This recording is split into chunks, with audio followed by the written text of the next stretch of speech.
ఆదిలాబాద్ స్థానం ఎవరిది? ఇన్నాళ్ళు ఒక లెక్క, ఇప్పుడు మరో లెక్క అన్నట్టు వాయిస్ మారింది. జనగలం కాంగ్రెస్ వైపు టర్న్ తీసుకుంది. ఆదిలాబాదును కైవసం చేసుకోవాలని భావించిన కాంగ్రెస్ నాయకత్వం పలువురు నేతలకు కీలక బాధ్యతలను అప్పగించింది.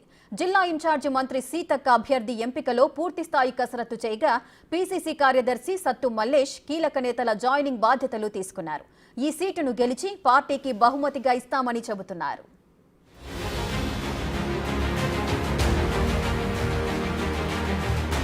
ఆదిలాబాద్ ఎంపీ సీటు కోసం కాంగ్రెస్ నేతల యత్నాలు. కాంగ్రెస్ గ్యారంటీల్ని క్షేత్రస్థాయిలో తీసుకెళ్తున్న నేతలు. కాంగ్రెస్ పార్టీకి జనాల్లో పెరుగుతున్న గ్రాఫ్. గెలుపు బాధ్యతల్ని భుజాలపై వేసుకున్న సీతక్క, సత్తు మల్లేష్. ఎంపీ స్థానాన్ని గెలిచి పార్టీకి బహుమతిగా ఇస్తామని వ్యాఖ్య. 2009 డీలిమిటేషన్ తర్వాత ఎస్టీ నియోజకవర్గంగా మారిన ఆదిలాబాదులో ఇప్పటి వరకు కాంగ్రెస్ గెలవలేదు. తెలంగాణ వచ్చిన తర్వాత 2 సార్లు జరిగిన ఎన్నికల్లో ఒకసారి బీఆర్ఎస్, మరోసారి బీజేపీ గెలవగా కాంగ్రెస్ 3వ స్థానానికి పరిమితమైంది. తెలంగాణలో కాంగ్రెస్ సర్కార్ కొలువు తీరడంతో మాంచి జోరు మీదున్న హస్తం నేతలు వీలైనన్ని ఎక్కువ ఎంపీ సీట్లు గెలిచేందుకు ప్రయత్నాలు చేస్తున్నారు. రాష్ట్ర వ్యాప్తంగా నేతలంతా ఏకతాటిపైకొచ్చి పార్లమెంట్ ఎన్నికల్లోనూ హస్తం హవా చాటాలని డిసైడ్ అయ్యారు. అందులో భాగంగా ఆదిలాబాద్ స్థానాన్ని భారీ మెజార్టీతో గెలవాలనే సంకల్పంతో నేతలు ప్రచారంలో దూసుకుపోతున్నారు. ఆదిలాబాద్ ఎంపీ స్థానాన్ని గెలిపించే బాధ్యతను మంత్రి సీతక్కతో పాటు ఇతర రాష్ట్ర స్థాయి నేతలకు పీసీసీ అప్పగించింది. అభ్యర్థి ఎంపికతో పాటు వారిని గెలిపించేందుకు తీవ్రంగా కృషి చేస్తున్నారు. ప్రభుత్వ టీచర్గా పనిచేస్తున్న గిరిజన మహిళ ఆత్రం సుగుణకు అధినాయకత్వం అవకాశమిచ్చింది. మొదట్లో వామపక్ష భావజాలానికి ఆకర్షితులైన సుగుణ అనేక ప్రజా ఉద్యమాల్లో తన వంతు పాత్ర పోషించారు. మలిదశ తెలంగాణ ఉద్యమంలో యాక్టివ్గా పాల్గొన్నారు. మరో 13 ఏళ్ల సర్వీస్ ఉండగానే ఆమె ప్రభుత్వ టీచర్ ఉద్యోగానికి రాజీనామా చేసి కాంగ్రెస్లో చేరారు. జిల్లాలో మంత్రి సీతక్కకు పట్టు ఉండడం సహా సత్తు మల్లేష్ వ్యూహాలతో ఎలాగైనా భారీ మెజార్టీ సాధించే దిశగా అడుగులు వేస్తున్నారు. మొదట్నుంచి జిల్లాలోనే ఉంటున్న సీతక్క స్థానిక ఆదివాసీ, గిరిజన సంఘాలతో మమేకమవుతున్నారు. మిగతా నియోజకవర్గాల్లో పార్టీ నాయకులతో సమావేశాలు నిర్వహిస్తూ ప్రభుత్వం ప్రవేశపెట్టిన గ్యారంటీల్ని వివరిస్తున్నారు. అవి ప్రజలకు ఏ విధంగా ఉపయోగపడుతున్నాయో చెప్తూ వినూత్నంగా ప్రచారం చేస్తున్నారామె. మంత్రి సీతక్క వ్యూహాలకు టీపీసీసీ కార్యదర్శి సత్తు మల్లేష్ సహాయం తోడు కావడంతో ఆదిలాబాద్లో ఆత్రం సుగుణ విజయం ఖాయంగా కనిపిస్తోందని రాజకీయ నిపుణుల అంచనా. ఆదివాసీలు, గిరిజనులు ఎక్కువ ఉన్న ఆదిలాబాద్ జిల్లాలో సీతక్కకి మంచి పట్టుంది. గతంలో రేవంత్ రెడ్డి పీసీసీ అధ్యక్షుడిగా బాధ్యతలు నిర్వహించిన తర్వాత మొదటిసారిగా నిర్వహించిన ఇంద్రవెల్లి బహిరంగ సభకు సీతక్క ఆధ్వర్యంలో పెద్ద ఎత్తున ఆదివాసీ గిరిజనులు హాజరయ్యారు. ఇసుకేస్తే రాళ్లంత జనంతో జరిగిన ఆ మీటింగ్ సూపర్ సక్సెస్ అయింది. తర్వాత పార్లమెంట్ ఎన్నికల నేపథ్యంలో జరిగిన సభని సక్సెస్ చేయడంలో మంత్రి సీతక్క పాత్ర ప్రధానమని స్థానిక నేతలు చెబుతున్నారు.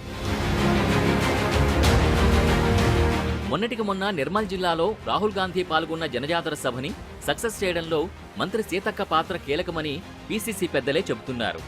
ఆదిలాబాద్ అభ్యర్థి ఆత్రం సుగుణను గెలిపించేందుకు ఆమె చేస్తున్న కృషిపై ప్రశంసలొస్తున్నాయి. చోటా బడా నాయకులందరినీ సమైక్యం చేస్తూ మంత్రి సీతక్క ముందుకు సాగుతున్నారు. బీజేపీ అయితే అసలు ఈ 10 ఏళ్లల్లా అన్నిటి రేట్లు పెంచారు. కాంగ్రెస్ ఉన్నప్పుడు 500లకు సిలిండర్ ఇచ్చినాం. బీజేపీ 10 ఏళ్ల పాలనలో 1200 పెంచారు. కాంగ్రెస్ ఉన్నప్పుడు ఉపాధి హామీ చట్టం తెస్తే ఈ రోజు వరకు ₹1 కూడా పెంచలే. ఇప్పుడు రాహుల్ గాంధీ గారు నిన్న సభాముఖంగా చెప్పి ₹400 పెంచబోతున్నాను. ఇచ్చిన ప్రతి మాట మేము ఒప్పుకుంటాం. కాకపోతే బీజేపీ, బీఆర్ఎస్ వాళ్ళు వాళ్లకు అధికారం పోయి, ఒకరేమో అధికారం పోతుందనే బాధ, ఒకరేమో పోయిందనేటువంటి బాధతోటి ఏదేదో మాట్లాడతారు. 10 ఏళ్ళు మీరు రైతు రుణమాఫీ చేయలేదు, ఇండ్లు కట్టియలేదు, ఉద్యోగాలు ఇవ్వలేదు, భూములకు పట్టాలు ఇవ్వలేదు, ఎన్నో చేసారు, ఇబ్బందులు చేశారు. అవన్నీ ఇప్పుడు పెండింగ్ ఉన్నాయి కాబట్టి మమ్మల్ని అడుగుతున్నారు. మాకు ఇచ్చింది 3 నెలల టైం, ఇప్పుడు 2 నెలల నుంచి ఎలక్షన్లు నడుస్తున్నాయి. ఎందుకంత ఆతృత పడుతున్నారు? ఇవాళ 100 ఎకరాలకు రైతు బంధు వేసుకున్న వాళ్ళకు పాపం గుండెలు అవిసిపోతున్నాయి. మేము చిన్న చితక కూలి బస్సు ఆట తప్పట. అంటే బస్సులో ఎక్కేది ఎవరు? ఎర్ర బస్సులలో ఎక్కేది మహిళలు, పేదవాళ్ళు ఎక్కుతారు, ముఖ్యంగా పేదవాళ్ళు ఎక్కే బస్సు రేట్లు పెంచిన ఘనత బీఆర్ఎస్ది. ఇవాళ పేదోళ్ళు స్వేచ్ఛగా బస్సు ఎక్కితే, అదేవిధంగా కరెంటు బిల్లులు లేకుండా ఇవాళ కరెంటు బిల్లులు కూడా పేదోళ్ళు వాడే 2 బుగ్గలు ఒక ఫ్యాన్ల మీద కూడా ముక్కుబిండి వసూలు చేసిండు కేసీఆర్.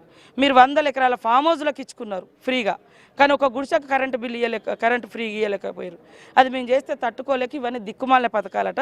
100 ఎకరాలు ఉన్న వాళ్ళకు రైతు బంధు ఇచ్చడం మేము ఖచ్చితంగా మధ్యతరగతి మరి ఉన్నటువంటి రైతులకు మేము వేస్తున్నాం, దశల వారికి వేస్తున్నాం. నువ్వు చేసిన 7 లక్షల కోట్ల అప్పుకు వడ్డీకే దాదాపు 27 కోట్లు 28 కోట్ల రూపాయలు 28,000 కోట్ల రూపాయలు కట్టాల్సి వచ్చింది. లేకుంటే రైతు రుణమాఫీ ఇప్పటివరకు అందరిది అయ్యేది. కాబట్టి బీఆర్ఎస్ బీజేపీ పేదల పార్టీ కాదు, పేదలకు స్వాస్థ్యంగా హక్కులు ఇచ్చే పార్టీ కాదు. మరోవైపు సీఎం రేవంత్ రెడ్డికి సన్నిహితుడైన పీసీసీ కార్యదర్శి సత్తు మల్లేష్ కూడా తనదైన శైలి వ్యూహాలు రచిస్తున్నారు. సుగుణ విజయం కోసం బాటలు వేస్తున్నారు. 7 నియోజకవర్గాల్లో కీలక నేతల్ని జాయిన్ చేసుకోవడంతో పాటు ఎంపీ స్థానాన్ని గెలిపించేందుకు రాత్రింబవళ్లు కష్టపడుతున్నారు. ఎప్పటికప్పుడు వారితో సమీక్ష చేస్తూ ఓటింగ్ శాతం పెంచేందుకు మల్లేష్ యత్నిస్తున్నారు. ఇప్పటికే సిర్పూర్లో మాజీ ఎమ్మెల్యే కోనేరు కోనప్ప, ముథోల్ మాజీ ఎమ్మెల్యే విఠల్ రెడ్డి, బోతులో మాజీ ఎమ్మెల్యే రాథోడ్ బాపురావును చేర్చుకున్న కాంగ్రెస్ మాజీ మంత్రి ఇంద్రకరణ్ రెడ్డిని కూడా పార్టీలోకి ఆహ్వానించి వ్యూహాత్మకంగా ముందుకెళ్లారు. ఈ చేరికల వెనుక సత్తు మల్లేష్ వ్యూహరచనే కీలకమన్నది పార్టీ నేతల మాట. ఆదిలాబాద్ పార్లమెంట్ నియోజకవర్గంలో మా లీడర్లు అయితేనేమి, కాంగ్రెస్ పార్టీ కార్యకర్తలు అయితేనేమి, మా కుటుంబ సభ్యులందరూ కూడా, కాంగ్రెస్ పార్టీ కుటుంబ సభ్యులందరూ కూడా చాలా ఉత్సాహంతో పనిచేయడం జరుగుతుంది.